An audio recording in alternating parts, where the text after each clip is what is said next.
बस इनकी जरा सी। आज ठाकुर जी की कृपा करुणा, मां गंगा की महती कृपा, महाकाली की छत्र छाया, हम लोग इस सप्त दिवसीय अनुष्ठान के विश्राम की ओर निर्विघ्नता से जा रहे हैं। कथा की सफलता ये नहीं है कि पब्लिक कितनी हुई, व्यवस्था क्या रही, क्योंकि पब्लिक इकट्ठा करना और व्यवस्था करना हमारे हाथ में है, पर उस कार्य को निर्विघ्नता से पूर्ण कर देना ये परमात्मा के हाथ में है। कोई विघ्न नहीं आया, कोई बाधा नहीं आई, ये सबसे बड़ी कृपा है भगवान की। चलते चलते यह दास आपसे बस यही निवेदन कर रहा है कि भगवान का नाम लेते रहना। देखो, आज आप लोगों की छुट्टी होने वाली है। 7 दिन से आप हमारी हॉस्पिटल में भर्ती थे। फर्क सिर्फ ये है कि संसार के हॉस्पिटल में जाओगे तो तन का इलाज होगा, पर सत्संग के हॉस्पिटल में आओगे तो मन का इलाज होगा। हम आपके मन का इलाज कर रहे थे, अब आपकी छुट्टी होने वाली है। पर इससे ये मत सोचना कि आप लोग बिल्कुल ठीक हो गए हो तो हम छुट्टी कर रहे हैं। बिल्कुल ठीक नहीं हुए हो। डॉक्टर भी जब छुट्टी करता है तो क्या कह के बोलता है, देखो तुम्हें घर तो भेज रहे हैं, छुट्टी तो कर रहे हैं, पर कुछ चीजों का परहेज करना कहता है। और एक बात और कहता है कि सुनो, बीच बीच में दिखाते रहना। कहता है कि नहीं कहता? तो हम भी आपसे यही कह रहे हैं कि छुट्टी तो आपकी हो रही है, पर बीच बीच में 2, 4, 8 महीने में जहां भी सत्संग हो वहां मन का चेकअप कराते रहना, बीच बीच में जाते रहना। उससे बीमारी बढ़ेगी नहीं। बीच बीच में चेकअप होते रहना चाहिए। अच्छा, डॉक्टर एक बात और कहता है कि ये जो रोग है ये अब खत्म कभी नहीं होगा। कंट्रोल तो रहेगा पर मिटेगा नहीं। तो डॉक्टर कहता है अब एक गोली हम तुम्हें परमानेंट दे रहे हैं, इसको तो आपको लेना ही पड़ेगा। अब गोली नहीं लोगे तो दिक्कत हो जाएगी। तो ऐसे ही हम आपकी भी एक गोली पक्की कर रहे हैं। डॉक्टर तो कहता है आखिरी तक लेना, और मैं कह रहा हूं आखिरी सांस तक लेना। और उस गोली का नाम है राम नाम की गोली। इसको लेते रहना तो रोग बढ़ेगा नहीं। और भगवान की कथा में कहीं भी आखिरी दिन कथा में जाओ तो बस हाथ जोड़ के एक ही आशीर्वाद भगवान से मांगना कि प्रभु, अगर मैंने सच्चे मन से, दिखावे से भी अगर आपकी कथा सुनी है तो बस इस कथा का ये फल दे देना कि जिस दिन आज कथा का विश्राम हुआ है ये दिन ना आ पाए, और फिर एक बार कहीं से कृपा करके अपनी कथा सुनवा देना। बस इतनी कृपा भगवान बनाए रखे कि साल ना पलट पाए और दूसरी कथा हमको सुनने को मिल जाए। कहीं मिले, कोई बोले। देखो, भगवान की कथा वो रसगुल्ला है कि किसी दुकान से ले आओ वो तो मीठा ही लगेगा। रसगुल्ला किसी प्रदेश में चले जाओ, देश में चले जाओ, विदेश में चले जाओ, कहीं कड़वा रसगुल्ला बनता है। अच्छा, रसगुल्ले को किसी तरफ से खा लो, जैसे ककड़ी खाओ, ककड़ी तो कभी कभी आगे से खाओ तो कड़वी निकल आती है, निकलती है तो हम लोग उसको काट के थोड़ा ऊपर ऊपर ऊपर ऐसा करके उसको फेंक देते हैं। तो कलयुग तो कड़वा है ही, पर ये भगवान की कथा रसगुल्ला है, कहीं से मुंह लगा दो स्वाद तो मीठा ही आना है। कथा कोई भी कहे, हमको कथा सुनने को मिल जाए, बस भगवान ऐसी कृपा बनाए रखे। इन 7 दिन में गुप्ता परिवार के द्वारा, आप सबके द्वारा बड़ा प्रेम और स्नेह प्राप्त हुआ। आप सबने हमको सुना, उसके लिए साधुवाद। क्योंकि हम जैसे मूर्ख को सुनना आप जैसे विद्वानों के बस की बात नहीं है। हमको कुछ आता जाता तो है नहीं, अपनी बातें लगाए रहते वहां यहां वहां की। फिर भी आपने सुना, उसके लिए साधुवाद। आपने प्रेम दिया, स्नेह दिया, सम्मान दिया। अब बारी है हमारी, हम आपको क्या दे दें। हमारे पास तो ज्यादा कुछ है नहीं, हम ठहरे बाबा, ज्यादा हम प्रॉपर्टी वाले तो है नहीं कि हम सबको 1-1 लाख रुपया डाल दें खाते में। पर बाबा हैं तो एक चीज देके जा रहे हैं, हम तुम्हें बाल देके जा रहे हैं, बार। यही है मेरे पास, इसी को संभाल के रखा मैंने बहुत समय से। यही ले लो, और क्या दे दें बताओ। 1-1 जटा फटा ले। हम तुम्हें जाते जाते बार देके जा रहे हैं, ध्यान से सुनना। और अगर तुमने उस बार को संभाल लिया तो तुम्हारे 7 बार संभल जाएंगे। कलकत्ता में 7 बार हैं, 8वां मैं देके जा रहा हूं। कितने बार हैं कलकत्ता में? 7 बार। जोड़ो, सोमवार है कि नहीं है, मंगलवार है कि नहीं है, बुधवार है कि नहीं, गुरुवार, शुक्रवार, शनिवार और आज है रविवार। शनिवार है आज? अच्छा, हम भूल गए। हम सुबह से इसी तुक में थे और हमने आज खूब सूर्य पूजन भी किया। चलो, होता है, कोई दिक्कत नहीं। आज नहीं तो कल आएगा, आएगा तो ही। आज शनिवार है। मैं आपको एक और बार दे रहा हूं, कलकत्ता वालों ध्यान से सुनना। अगर उस बार को संभाल लिया तो 7 बार संभल जाएंगे, और अगर वो 7वां बार बिगड़ गया, 8वां तो 7 बार बिगड़ जाएंगे। अगर आपने मेरे इस 8वें बार को सुरक्षित कर लिया तो आपको हफ्ते में 1 दिन मंगल का इंतजार नहीं करना पड़ेगा। हर पल आपके घर में मंगल होगा, हर दिन आपके घर में मंगल होगा। और अगर ये 8वां बार बिगड़ गया तो कलकत्ता में तो हफ्ते में मंगल आएगा, पर तुम्हारी चौखट के भीतर कभी मंगल नहीं आएगा। उस 8वें बार का नाम है आपका परिवार। है उसमें बार के नहीं है? अगर परिवार में प्रेम है तो हर पल मंगल है, और अगर परिवारों में प्रेम नहीं है तो आपके घर में कभी मंगल नहीं हो सकता है। इसलिए कोई बार संभले चाहे न संभले, पर परिवार को संभालने की कोशिश करो। भगवान से प्रार्थना करना, प्रभु नमक रोटी देना, पर परिवार के साथ बैठ के खाने का मौका देते रहना। अरे ऐसा पैसा किस काम का? एक बेटा, वो भी विदेश में, बूढ़े माँ बाप यहां पड़े हैं। क्या करोगे ऐसे पैसे का?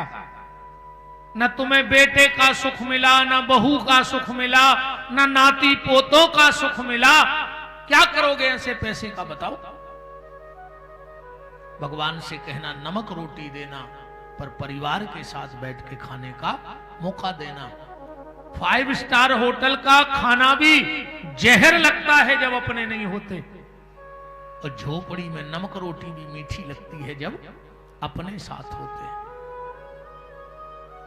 परिवार को संभालने की कोशिश करिए, क्योंकि ये जो शिव महापुराण है ये फैमिली मैनेजमेंट का ग्रंथ है। मैंने पहले दिन कहा था शिव पुराण क्या है? Family management. परिवार ही तो मुंह का है, दूसरे के मुंह का थोड़ी खिला रहे हैं, नहीं खा पाओगे। कोई भी चीज नहीं खा सकते आप ऐसी। अब ईमानदारी बताओ, आम को कैसे कैसे खाते हो? बिल्कुल ईमानदारी से बताना। जैसे आम खा सकते हो ऐसे कोई और फल खा सकते हो? केला खाओ, मुंह में चबाओ, थूको, फिर उठा के खा सकते हो। पर आम की गोही खुद का थूक भर के फिर चूस लेते हैं। बोलो गलत तो नहीं है? क्या है गलत? है, मैं गलत बोल रहा हूं? आम में घिनाद नहीं है, क्योंकि वो समुद्र का निकला हुआ फल है। भगवान शंकर ने जब काम को जलाया तो काम कहां बैठा था? रामायण उठा के पढ़ो, उसमें लिखा है सौरव पल्लव मदन बिलोका। सौरव माने होता है आम। काम ने आम के वृक्ष पे बैठ के शिव जी को ललकारा, तब शिव तीसरा नयन उगारा। शिव जी ने तीसरा नेत्र खोला, काम भी जल के राख हो गया और आम भी जल के राख हो गया। काम की पत्नी आई रति। भगवान शंकर ने कहा जब यदुवंश कृष्ण अवतारा, कृष्ण का बेटा तुम्हारा पति बन के आएगा। आम ने कहा प्रभु मेरी क्या गलती थी? मैंने तो किसी को शरण दी थी, आपने मुझे भस्म कर दिया। भगवान शंकर ने अपने माथे से चंद्रमा में से अमृत निकाल करके आम पे फेंका और कहा जाओ, आज से तेरे बिना दुनिया की कोई पूजा पाठ नहीं होगी। अच्छा एक बात देखिए आप लोगों ने, जब घर में पूजन होता है तो जिसको बंधनवार बोलते हैं, पूजा होना है भीतर और बंधनवार बंधता है बाहर। ऐसा क्यों होता है भाई? जहां पूजा हो वहीं बांधो, पर पूजा घर के भीतर हो रही है, अब बंधनवारा बाहर बंधा है। क्योंकि आम के वृक्ष से निकलने की दुष्ट वृत्तियों की शक्ति नहीं है भगवान शंकर शिव के वरदान से। इसलिए हमारे यहां, और अगर पंच पल्लव का बंधनवार हो, 5 पत्तों का, 5 वृक्षों का, तो दुनिया की कोई ताकत नहीं है। ये हो ना जादू टोना ऊपरी, ये कुछ उस घर में प्रवेश नहीं कर पाता। आम के साथ अगर 4 वृक्षों का चाहे एक एक पत्ता लगा हो, पीपल, बरगद, उमर, उमर जानते, औदंबर क्या बोलते उसको, हम कैसे समझाएं, हमारे यहां तो उसको उमर बोलते हैं। पंच पल्लव में आता है। और जामुन, इन 5 पत्तों का बंधनवारा बंधा हो तो उस घर की चौखट को कोई अलाय बलाय लांघती नहीं है, ये नियम है। तो वो लकड़ी जो बचे जिसमें से चारों तरफ से पत्ते आए हैं, उसमें पूजा करके अपने पितरों की और दक्षिण दिशा में घर की तरफ फेंक देना चाहिए। तुम्हारे घर में कैसा भी पितर दोष लगा हो, तो इस कलश की ताकत है कि वो पितर दोष दूर कर देती हैं। बोलो भगवान काशी विश्वनाथ की जय। अब थोड़ी सी गणेश जी की चर्चा कर दें, जन्म की। कल आप चर्चा में तो सुन ही रहे थे कि गणेश जी का जन्म हुआ। 1-2 कथाएं सुनना बस ध्यान से, बोलने को तो बहुत कुछ है। कल हमसे एक भगत जी पूछ रहे थे कि महाराज जी काशीपति और कैलाशपति में क्या अंतर है? अब काशीपति कैलाशपति की कथा भी बड़ी अच्छी है, गुणनिधि और यज्ञदत्त दीक्षित की कथा शिव महापुराण में आई है, पर आप हमारे पुराने वीडियो में सुन लेना, उसमें हमने खूब विस्तार से और शिव पुराण के महत्व को बोला है, अलग अलग विषय पे बोला है। जैसे ही गौरा जी के यहां लल्ला हुए भगवान गणेश, तो बड़ा उत्सव मनाया गया कैलाश पर। और उसी समय शनिदेव आए। गौरा का लल्ला पल्ला में झूल रहा था, सब देवता तो पल्ले में जा जा के आशीर्वाद दे रहे हैं और शनिदेव एक तरफ खड़े हैं। पार्वती ने देखा, कहा शनिदेव तुम्हें क्या अच्छा नहीं लगा कि मेरे यहां बेटा हुआ? शनिदेव ने कहा, मां सबसे ज्यादा प्रसन्नता मुझे हुई है कि तुम्हारे यहां बेटा हुआ है, तो तुम आशीर्वाद देने क्यों नहीं जा रहे? शनिदेव बोले, माता कुछ मजबूरी है, कुछ मजबूरी है हमारी। नहीं नहीं बताओ। शनिदेव ने कहा, मां कुछ बातें ऐसी होती हैं जो हम अपने बड़ों के सामने नहीं कर सकते, मर्यादा है। पार्वती बोली, नहीं नहीं बताओ। शनिदेव बोले, माता मत पूछो, नहीं नहीं बताओ। शनिदेव बोले, जब आप नहीं मान रही हो तो सुन लो। माता बात यह है, मैं सूर्य पुत्र हूं शनि, मैं इतना खूबसूरत था। अच्छा, पूरे जितने भी देवता हैं उनमें सबसे सुंदर हैं भगवान सूर्य। सूर्य से सुंदर कोई नहीं लगता, ना इंद्र, ना कुबेर, ना वरुण, ना पवन, सबसे खूबसूरत हैं भगवान सूर्य। तो शनिदेव ने कहा, मां मैं सूर्य पुत्र शनि, मैं अपने पिता से भी ज्यादा सुंदर लगता था, इतना खूबसूरत था मैं। और उसी खूबसूरती की वजह से मेरी जो शादी हुई, मेरी पत्नी का नाम है कालिका। शनिदेव की पत्नी का नाम क्या है? कालिका।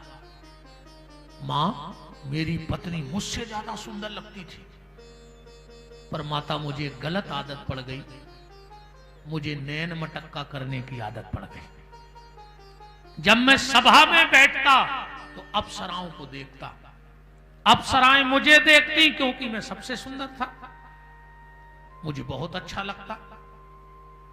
कभी कभी तो माता ये होता कि अगर मैं सभा में ना जा पाऊं तो अप्सराएं मुझे देखने मेरे घर आ जाएं और मेरी पत्नी से कहें कि हम तुम्हारे पति को देखे बगैर रह नहीं सकते, तो हमारी पत्नी हमसे चिढ़ने लगी। और चिढ़े ही नहीं चिढ़ेगी। बताओ, जैसे तुम्हारे घर में कोई आ जाए और तुमसे कहे कि हम तुम्हारे पति को देखे बगैर रह नहीं सकते, तो तुम उसको गंगा में रख दोगे? बोलो। देखो, एक बात और कह दें, संसार की नारी सब बांट सकती है, पर एक चीज नहीं बांट सकती। सब बांट लेगी वो, पैसा बांट लेगी, गहना बांट लेगी, कपड़ा बांट लेगी, यहां तक कि बच्चे बांट लेगी। अगर उसकी बहन के बच्चे नहीं हैं और इसके दो हैं तो एक दे देगी कि दीदी एक तुम ले जाओ।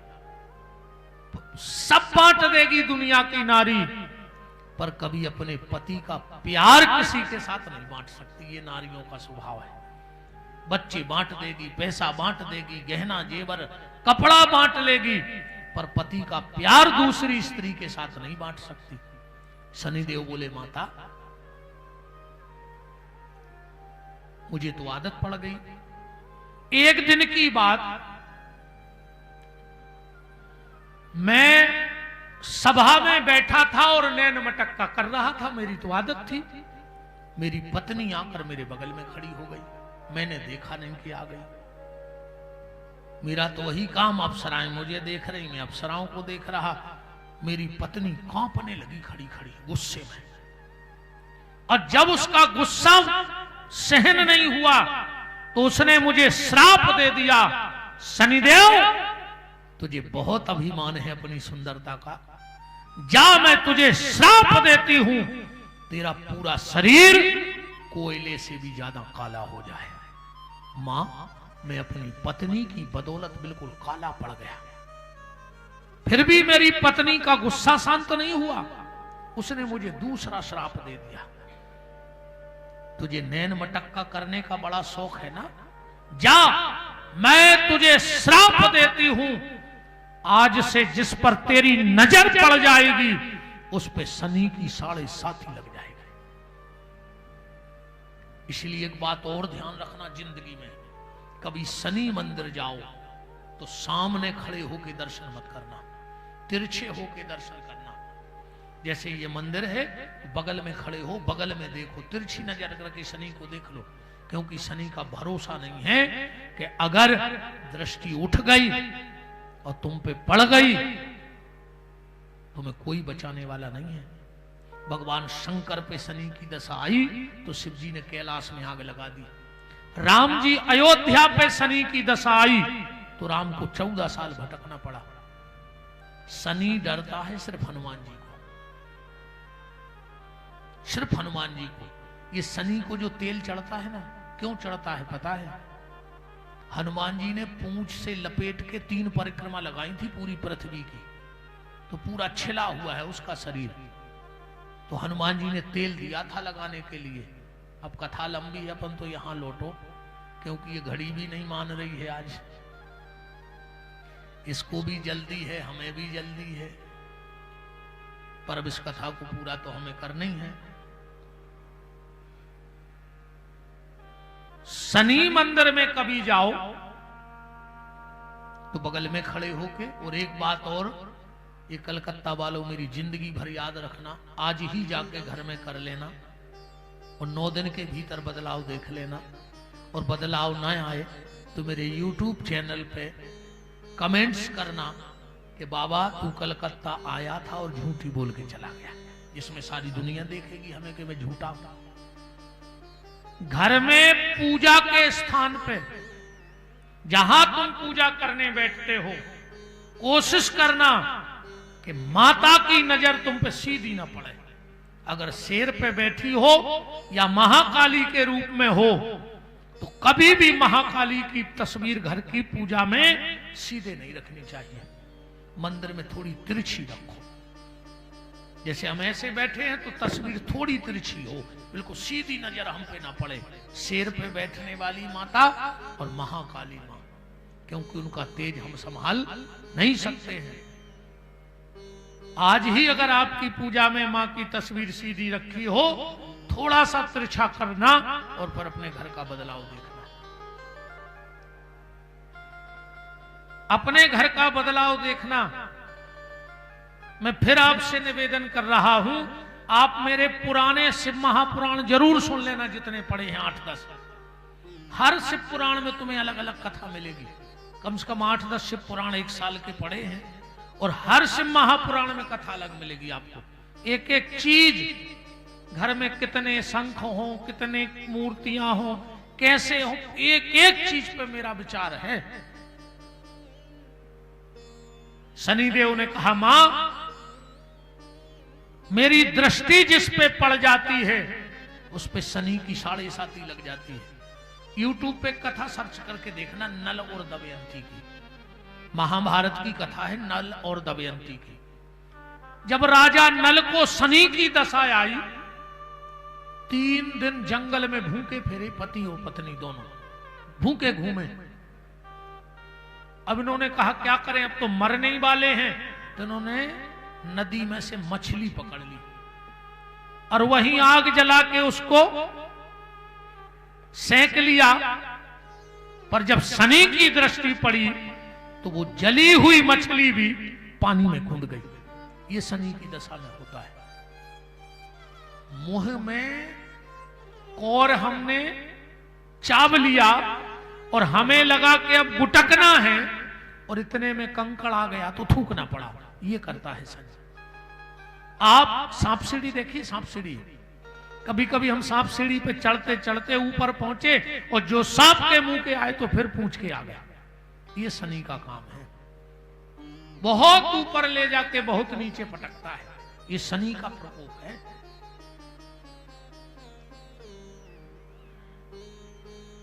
पार्वती ने कहा, शनि ये गौरा का लल्ला है, किसी साधारण नारी का बेटा नहीं है, चल तू पल्ले में देख। शनि ने कहा, माता मान जा, नहीं तुझे आशीर्वाद देना पड़ेगा।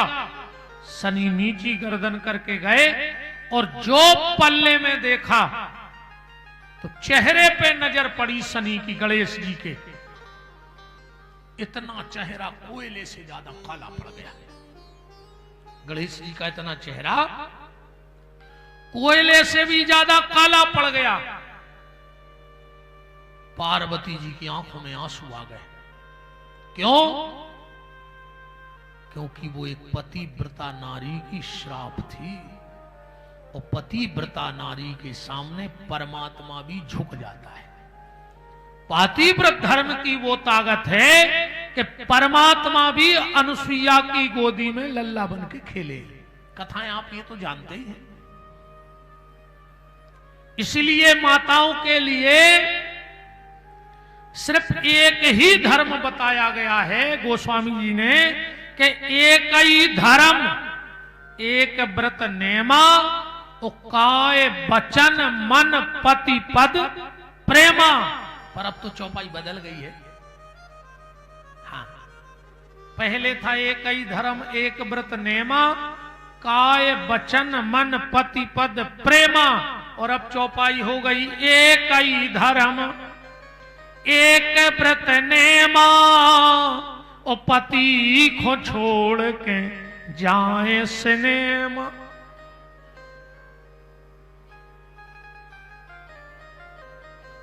ये कुछ लोग सोच रहे हैं पीछे आगे जो पुरुष बैठे, ऐसी जानते तो हम भी अपनी पत्नी को लिवा लाते आज, वो भी सुन लेती।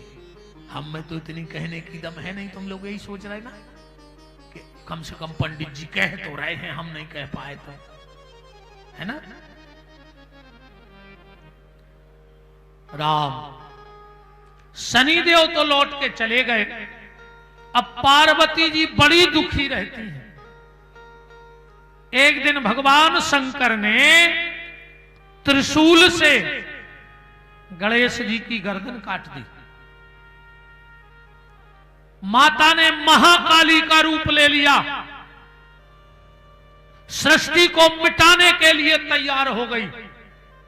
भगवान शंकर शरण में आ गए। आपने तस्वीर में देखा होगा।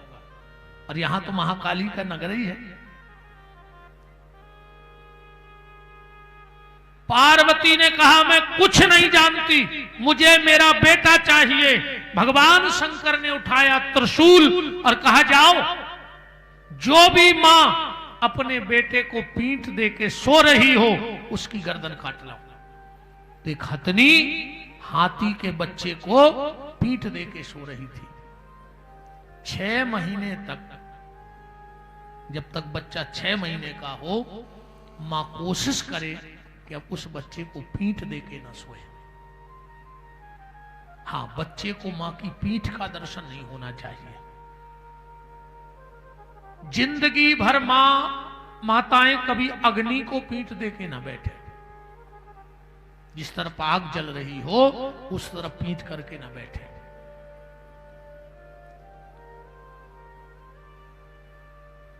वो त्रिशूल गया और हाथी के बच्चे की गर्दन काट के लाया। इतने में पार्वती का क्रोध थोड़ा शांत हो गया था। कहा शिव जी, इस बच्चे की गर्दन फिर से जोड़ दो हाथी की। शिव जी बोले अब नहीं जोड़ सकती। पर क्यों जोड़ना है? बोले वो भी तो किसी मां का बच्चा है जिसकी तुम गर्दन काट के लाए हो, तो क्या वो दुखी नहीं होगी? भगवान शंकर बोले नहीं, वो दुखी नहीं होगी। बोले क्यों? बोले उस हाथी को श्राप था। कौन सा श्राप? बिल्कुल 2 मिनट में बात को समझ लो। एक बार एकादशी के दिन इंद्र और देवगुरु बृहस्पति ऐरावत पर बैठकर कैलाश जा रहे थे। सामने से दुर्वासा ऋषि आ रहे थे और उस दिन दुर्वासा ऋषि ने शंकर जी को दुर्वासा ऋषि को माला पहना दी थी। तो इंद्र और ऐरावत और बृहस्पति चढ़ रहे थे कैलाश और दुर्वासा उतर रहे थे। दुर्वासा ने देखा कि देवताओं के राजा आ रहे हैं और ये माला भगवान शंकर की है। अब मैं ठहरा महात्मा, मुझे क्या वैभव का करना, पर ये राजा है, अगर शिव जी का आशीर्वाद इसको मिल जाए तो प्रजा सुखी रहेगी।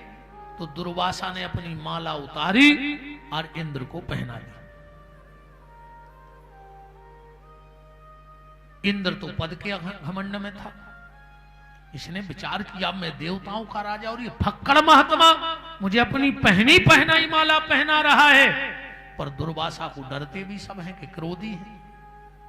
तो दुर्वासा ऋषि ने आशीर्वाद दिया और निकल गए। इंद्र ने वो माला उतारी और ऐरावत की हाथी के गर्दन पे रख दी। हाथी ने उठाई वो माला और अपने पैरों से मसलने लगा। इतने में दुर्वासा ऋषि लौट के आ गए और जब अपने भगवान शंकर की माला का ये अपमान देखा तो इंद्र को श्राप दे दिया। इंद्र जा, तेरा राज सिंहासन तुझसे छिन जाए। ऐरावत से कहा, ऐरावत तुझे बहुत अहंकार है ना। अरे तेरे गर्दन पे कृपा हुई थी शिव की, पर तूने पांव से मसल दिया। जा, तेरी गर्दन वहां से कट जाएगी एक समय आने पर। वो बगल में खड़े थे देवगुरु बृहस्पति। कहा, बृहस्पति तुम्हारा चेला था, अगर कुछ गलत कर रहा था तो तुम्हें रोकना था।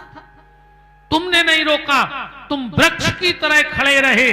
जाओ, हम तुम्हें श्राप देते हैं, तुम वृक्ष बन जाओ। ये केल का पेड़ देवगुरु बृहस्पति है, भगवान विष्णु नहीं है। ध्यान से सुनना, कौन है ये? देवगुरु बृहस्पति। देव सबने क्षमा मांगी तो फिर दुर्वासा ऋषि ने कहा, इंद्र समय आने पे तुझे पद मिलेगा, पर जब भगवान शिव की शरण में जाएगा। ऐरावत से ने कहा, मेरा क्या होगा? बोले, तुम जन्म लोगे, तुम्हारा सिर कटेगा और धड़ा के फिर तुम में समा जाएगा। देवगुरु बृहस्पति से कहा, तुम सुनो, तुम्हारी पूजा होगी, तुम विद्या के दाता बनोगे और तुम एक वरदान देता हूं, केले में कभी कीड़े नहीं पड़ते। सब फलों में कीड़े लग जाते हैं पर केले में कीड़े नहीं लगते। देखे कब केला में कीड़ा? और ये किस दिन हुआ था? एकादशी के दिन। तो देवगुरु बृहस्पति ने कहा, आज के दिन जो मुझे खाएगा व्रत करने वाला, कभी एकादशी के जितने भी लोग व्रत करते हो, फलहार में कभी केला नहीं खाना। जो एकादशी के फलहार में केला खाता है उसकी संतान दुष्ट निकलती है, अपंग मूर्ख होती है।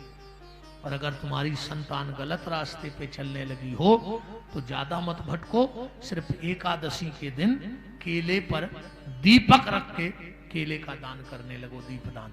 तो तुम्हारे बच्चे कभी गलत रास्ते नहीं पकड़ेंगे। केला खाना नहीं चाहिए एकादशी के दिन, केले का दान करना चाहिए, ऐसा शिव महापुराण का मत है और लिखा है। अब बात आई वो गर्दन कहां चली गई, क्योंकि गणेश जी के सिर पे तो हाथी की जुड़ गई। वो गर्दन कहां गई? तो एक छोटी सी कथा और सुना रहा हूं, ध्यान से सुनना। कथा आप जानते हो, भागवत जी में सुना होगा, मैं तो आपको सार सार की बात बता रहा हूं। समुद्र मंथन हुआ, उसमें रत्न उपरत्न निकले और आखिरी में निकला अमृत, जिसके लिए समुद्र मंथन हुआ था। और जैसे ही अमृत निकला तो दैत्यों में और देवताओं में विवाद हो गया। भगवान ने मोहिनी अवतार लिया। एक तरफ राक्षस बैठ गए, एक तरफ देवता।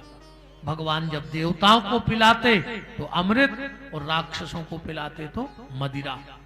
उनमें एक विश्वरूप नाम का राक्षस भगवान को घट बदलते हुए उसने देख लिया। उसने सोचा अगर हम हल्ला करेंगे तो बात गड़बड़ होगी, तो उसने खुद को देवता बनाया और देवताओं की लाइन में बैठ गया। उसको देख लिया था चंद्रमा ने रूप बदलते हुए। जैसे ही भगवान आए और उसको अमृत पिलाया, चंद्रमा ने कहा, प्रभु ये राक्षस। भगवान ने सुदर्शन फेंका, गर्दन कट गई। पर वो उस राक्षस के लहू में अमृत मिल गया था।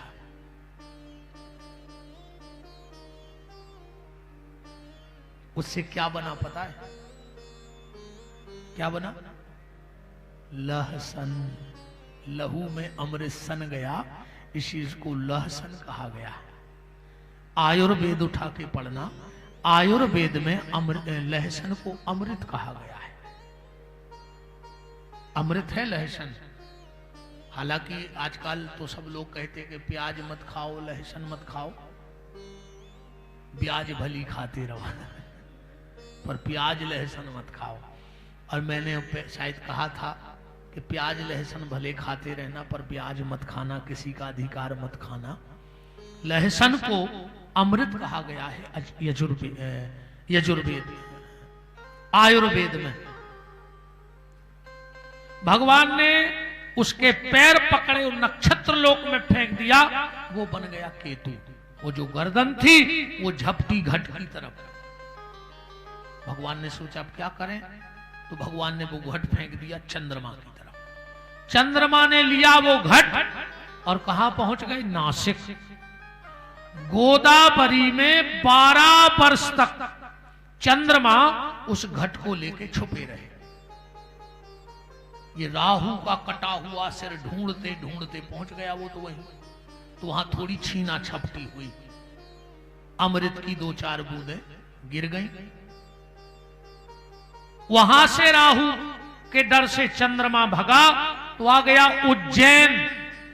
12 साल रहा क्षिप्रा में, 12 साल क्षिप्रा में छुपा रहा। वहां थोड़ी छीना छपटी हुई, 2-4 बूंदें क्षिप्रा में गिर गई अमृत की। वहां से भगे सो आ गए प्रयाग।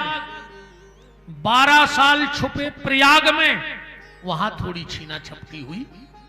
वहां से भगे तो पहुंचे हरिद्वार।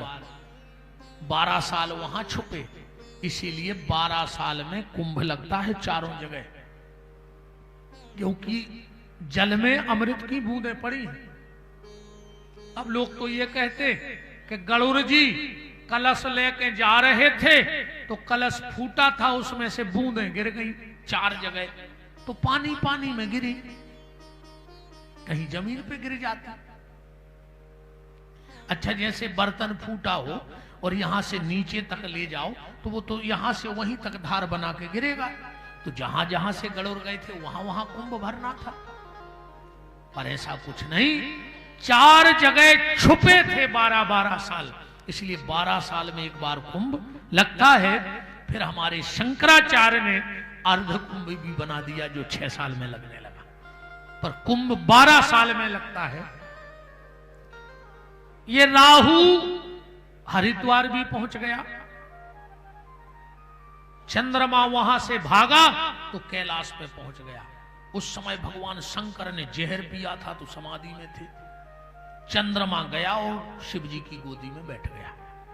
राहु भी पहुंच गया तो वो सामने बैठ गया।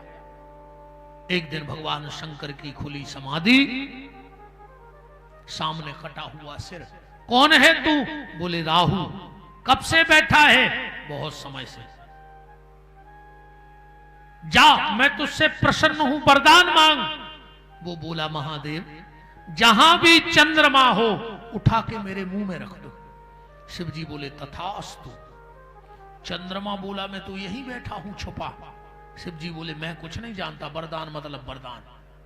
अच्छा, ये राहु बैठा बैठा सोच रहा था कि जैसे ही शिव जी चंद्रमा को मेरे मुंह में रखेंगे हम उसे कच्चा निगल जाएंगे। हम लोग नहीं कहते हम तुम्हें कच्चा निगल लेंगे, कच्चा खा लेंगे, ये वो कहावत है राहु वाली। अच्छा, राहु ये भूल गया कि मेरी गर्दन के नीचे तो हिस्सा है ही नहीं, मैं अगर गटकूंगा तो वो नीचे गिर जाएगा। शिव जी ने पढ़ लिया, बोले चंद्रमा मैंने दे दिया है वरदान, तो तू एक काम कर, उसके मुंह में बैठ जा। अब वो गटकेगा, तू नीचे गिरेगा, फिर आ जाना, तुझे बचा लूंगा। मेरी भी बात रह जाए और तेरी भी रह जाए। शिव जी ने कहा राहु मुंह खोलो। राहु ने मुंह खोला। शिव जी ने अमृत का घट और चंद्रमा राहु के मुंह में रखा। इसने जैसे ही निकला वो नीचे गिरा, दौड़ के फिर गोदी में आ गया। शिव जी बोले देखो राहु, हो गया काम, हमने अपना बात निभाई। राहु बोला मुझे आपकी गोदी में बैठना है। भगवान शिव जी बोले आ जाओ, और जैसे ही राहु गोदी में आया और चंद्रमा सिर पे चला गया। शिव जी की फिर समाधि लग गई। अब समाधि में शिव जी हिलते हैं, और चंद्रमा लिए है अमृत का घट, तो वो अमृत की बूंदें गिरती हैं तो ये राहु पी लेता है। इसके 108 मुंड हो गए। शिव जी ने आंखें खोली, देखा कि राहु राहु कैलाश में। शिव जी ने सोचा एक राहु प्राण ले लेगा और ये अगर पूरे निकल गए तो। शिव जी ने एक उठाई हड्डी, राहु की मुंडी में किए छेद और एक लंबा लिया सांप और सब में रस्सी डाल के गले में पहन ली। यही मुंडमाल राहु के भगवान शंकर के गले में पड़े हैं। अब एक दिन पार्वती ने पूछा, मैंने बात सुन लो कथा की। पार्वती जी ने पूछा, भोलेनाथ मेरे बेटे का सिर कहां गया जो काटा था? शिव जी बोले, देवी मेरे माथे पे बैठा है चंद्रमा, वो लिए है करवा और अमृत का है करवा, उस पे ढक्कन है नहीं, तो हमने तुम्हारे बेटे की मुंडी उस करवा पे रख दी। अमृत में रहेगी तो मुंडी जिंदा भी रहेगी और मेरे अमृत को बगरे गिरेगा नहीं। पार्वती बोली, किस दिन रखी थी? बोले, चौथ के दिन। ध्यान से सुन लेना, गणेश जी का सिर करवा पे चौथ के दिन रखा गया। उस व्रत का क्या नाम हो गया? करवा चौथ।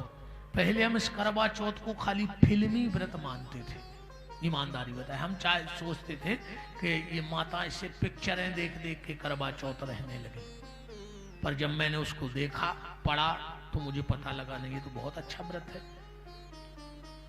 चौथ के दिन करवा पे गणेश जी का सिर रखा, इसलिए उस व्रत का नाम हो गया करवा चौथ। माता पार्वती ने कहा, भोलेनाथ तुमने चौथ के दिन करवा पे मेरे बेटे का सिर रखा, तो आज के दिन जो भी नारी व्रत करके और रात्रि में चंद्रमा में मेरे बेटे के शीश का दर्शन करके पति का दर्शन करेगी, उसके सुहाग को बचाने की गारंटी मेरी होगी। तो शनिदेव प्रकट हो गए। ध्यान से सुनते जाना, यहां तक तो तुम्हें पता है करवा चौथ, अब आगे नहीं होगा पता। छन्नी में से देखते हो ना पति को, क्यों देखते हो? छन्नी का क्या मतलब है? ईमानदारी से एक हाथ उठा के बता दे मेरी बहन कि गुरुजी इसलिए हम लोग छन्नी से पति का चेहरा देखते हैं। एक बता दे, करती तो बहुत होंगी मेरी बहनें। छन्नी से मुंह क्यों देखती हो? है किसी को पता?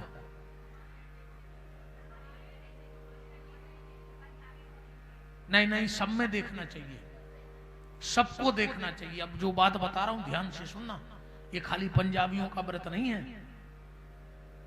ये बस तुम लोग उतना करती हो जितना टीवी में देख लेती हो।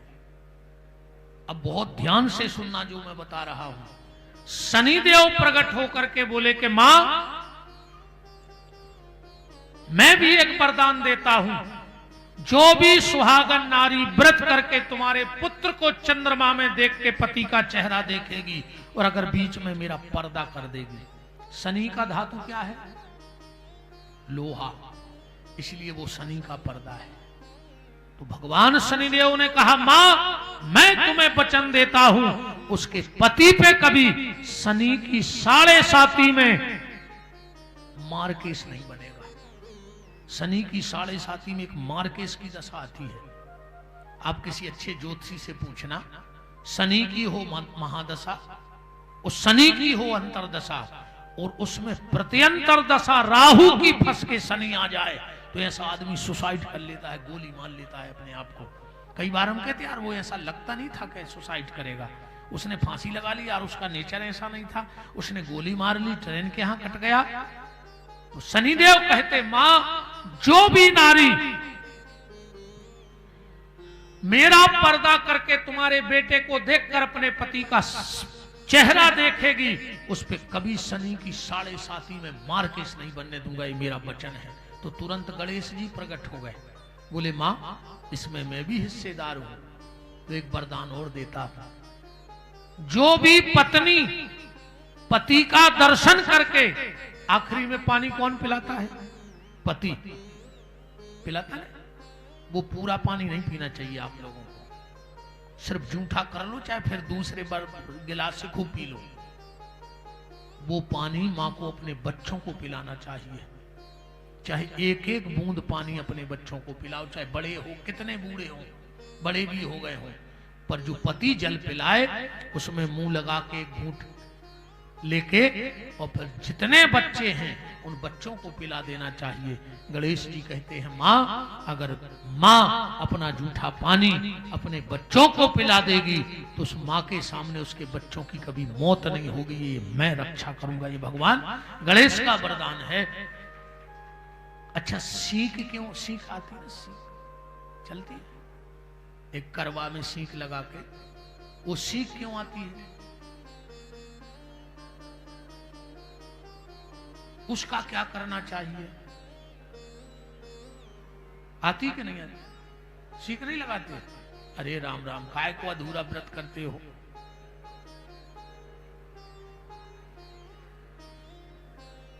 सीख का उसमें बड़ा महत्व है।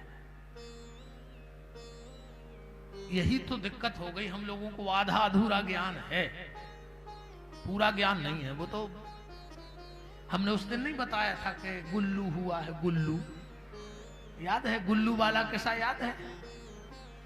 बस वो तो गुल्लू हुआ है, अब किसके हुए ना हुआ कोई पता नहीं, वो तो मिठाई खानी है।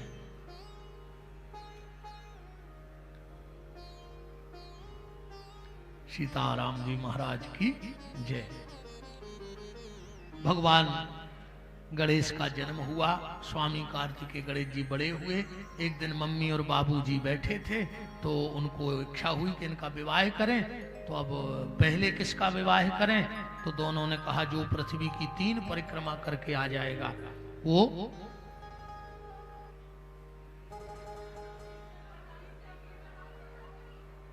अब जब नहीं करती तो क्या बताएं? अब जब करती नहीं तो क्या बताएं? अरे ऐसा तो बहुत कुछ है बहनों, हम क्या क्या बताएं तुम्हें। सीताराम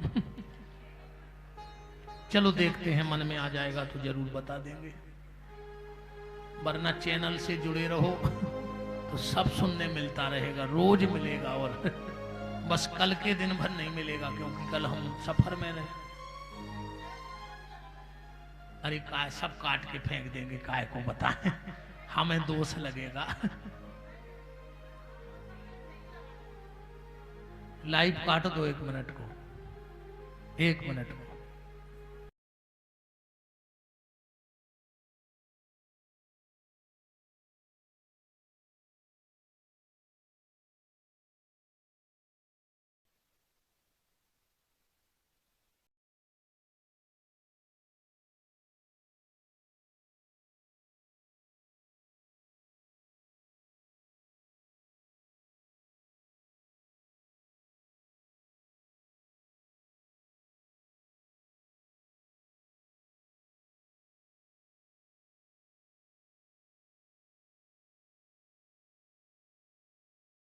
लोग सुनते हैं हमको लाइव, अभी भी आप देखो बहुत कम से 1000-2000 लोग तो बैठे होंगे टीवी के सामने। सीताराम।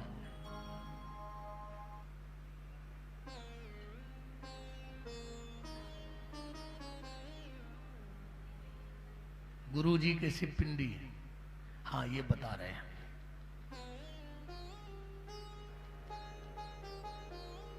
तो मैंने एक बात 2 बातें और सुन लो, फिर विवाहित हम 1 मिनट में बोल देंगे। मैंने कहा था गणेश जी की सूंड के बारे में। शिव महापुराण में लिखा है, जिनके घर में झगड़ा होता हो, परिवार में किचकिच रहती हो, वो बाईं तरफ सूंड गणेश जी की हो, ऐसी तस्वीर लाके पूजा करने लगो। झगड़ा शांत करने वाले होते हैं। बाईं तरफ सूंड मुड़ी हो गणेश जी की, दाईं तरफ जो सूंड मुड़ी हो गणेश जी की, वो झोपड़े में भी कुबेर का खजाना भरने वाले होते हैं। वो धन गणेश कहलाते हैं। अब बातें बहुत उठ जाएंगी। साल भर भगवान विष्णु किसके साथ रहते हैं? लक्ष्मी जी किसके साथ रहती हैं? भगवान विष्णु के साथ रहती कि नहीं रहती, पर दीपावली को गणेश जी के साथ बैठ जाती हैं, बैठती हैं कि नहीं बैठती? ऐसा क्यों होता है? साल भर विष्णु के साथ पूजा होगी लक्ष्मी की, लेकिन दीपावली के दिन विष्णु के साथ नहीं होगी, गणेश जी के साथ पूजा होती है कि नहीं होती? अब बातें बहुत उठती जाएंगी, इसलिए अब दबा के ही चलो क्योंकि हर बात में बात है। और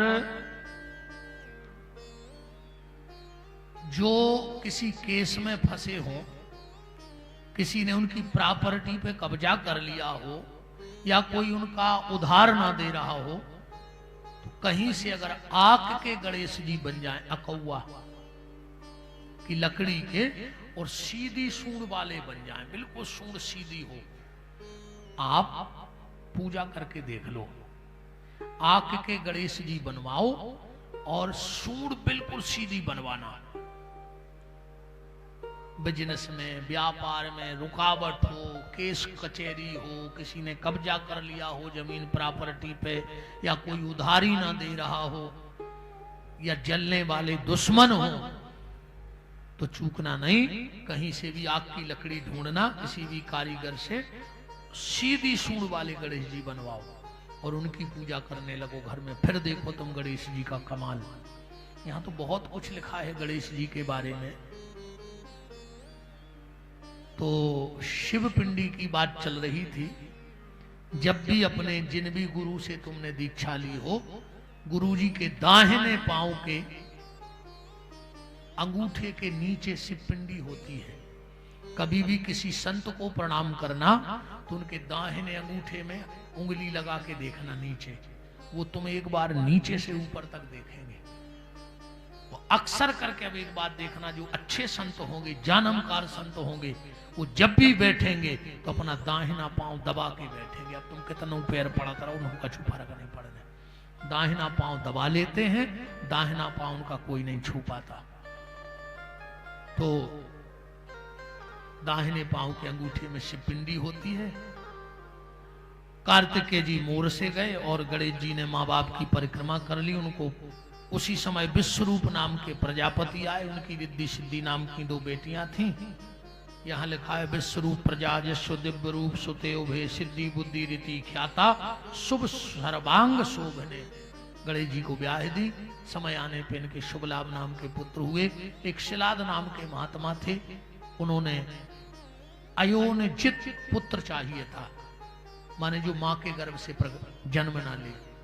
इंद्र की साधना की, इंद्र ने मना कर दिया, तो उन्होंने शिव आराधना की।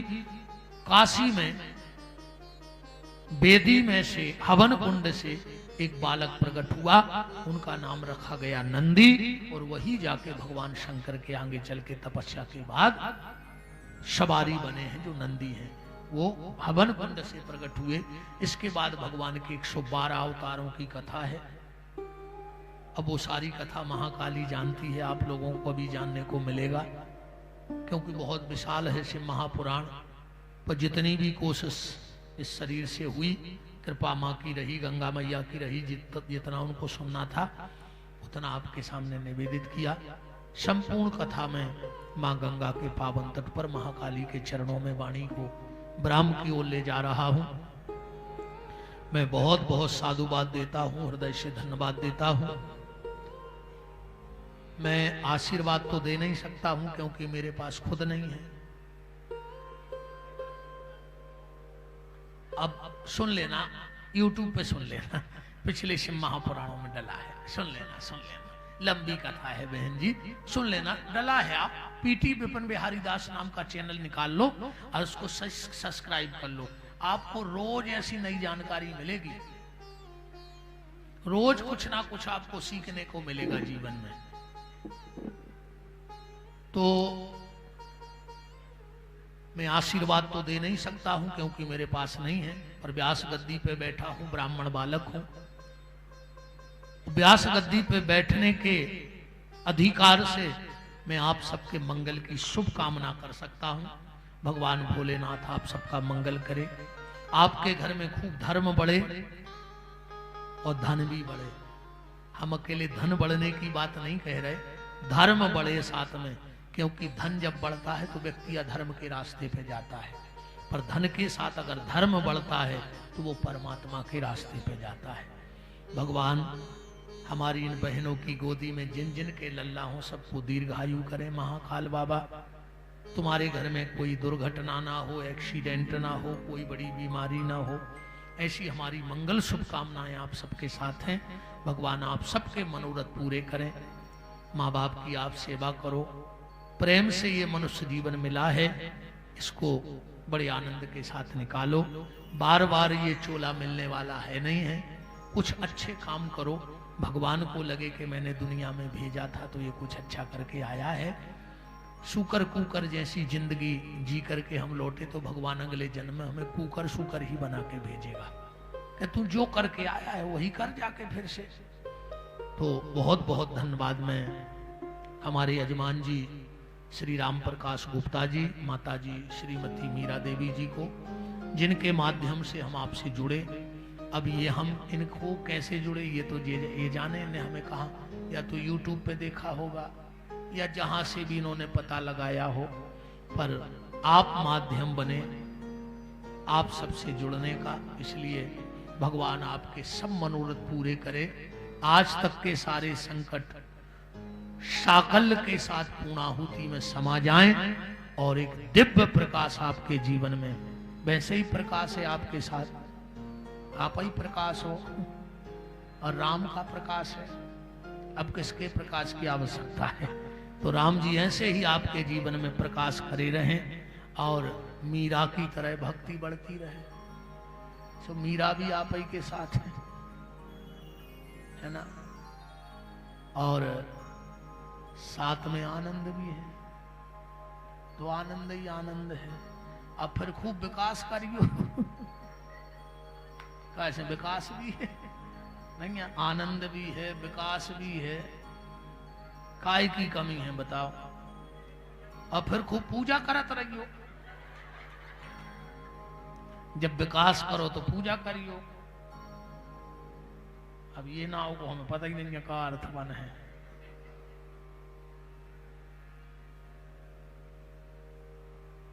इसका क्या अर्थ बनता होगा?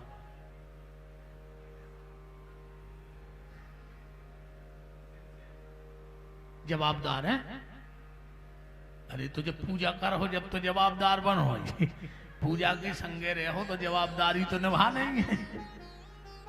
सबका मंगल करे भगवान। आप सबके लिए बहुत बहुत मंगल मंगल शुभकामनाएं हैं।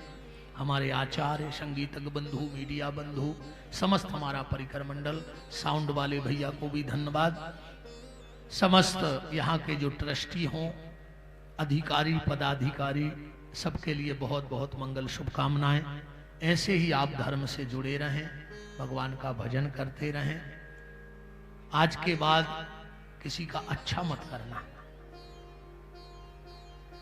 ये कसम खा लो हमारी।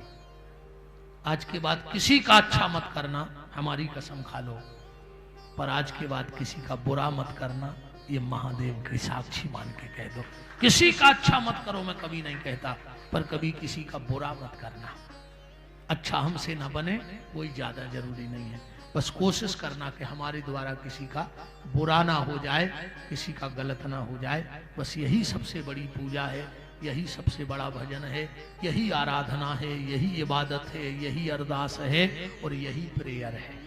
सब कुछ यही है। बस किसी का बुरा ना हो पाए।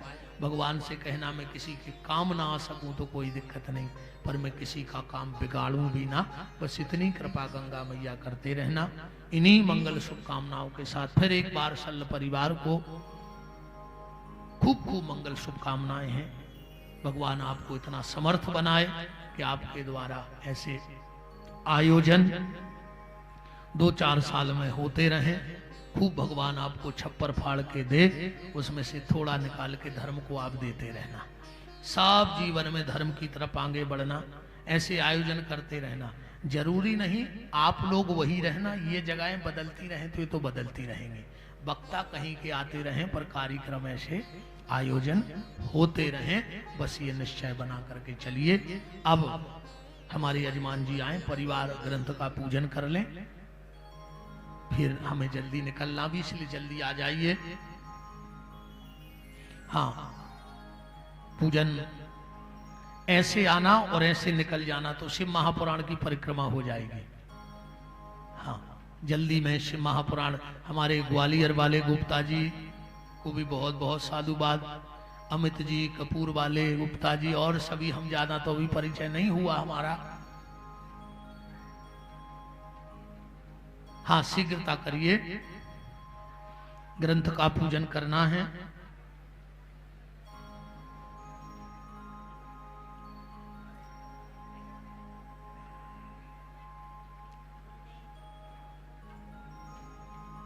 सीताराम।